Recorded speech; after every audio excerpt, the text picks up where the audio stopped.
আসসালামু আলাইকুম viewers, blog BD চ্যানেলের পক্ষ থেকে আমি লিশা আপনাদের সবাইকে স্বাগত জানাচ্ছি। স্ক্রিনে যাকে দেখতে পাচ্ছেন ইনি হচ্ছেন আমাদের মা।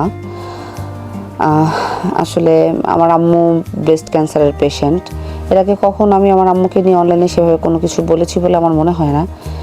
যাই হোক, আম্মুর ব্রেস্ট ক্যান্সারের সার্জারি হয়েছে, কেমো, রেডিওথেরাপি সব কিছু হয়েছে। এখন ওরাল ট্রিটমেন্ট চলছে, রেগুলার চেক আপ হয়। এর মধ্যে হঠাৎ করে আম্মুর হচ্ছে ঠান্ডার সমস্যা থেকে আম্মুর কিছু টেস্ট করানো হয়। এরপরে আম্মুর হচ্ছে থাইরয়েড গ্ল্যান্ডে আর কি কিছু সিস্ট ধরা পড়ে। এখন সেটা রেফারেন্সি করতে হবে, ওইটার রিপোর্টের উপর ডিপেন্ড করে আম্মুর সার্জারি লাগবে নাকি লাগবে না এইসব ডিসিশন নেওয়া হবে। যাই হোক, আমরা ভাই বোনেরা এটা নিয়ে আসলে খুবই টেনসড, কারণ আমাদের তাব্বু নেই, শুধু আম্মুই আছে।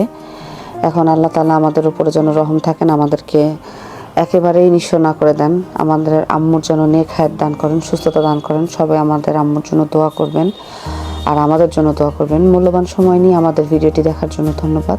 আসসালামু আলাইকুম।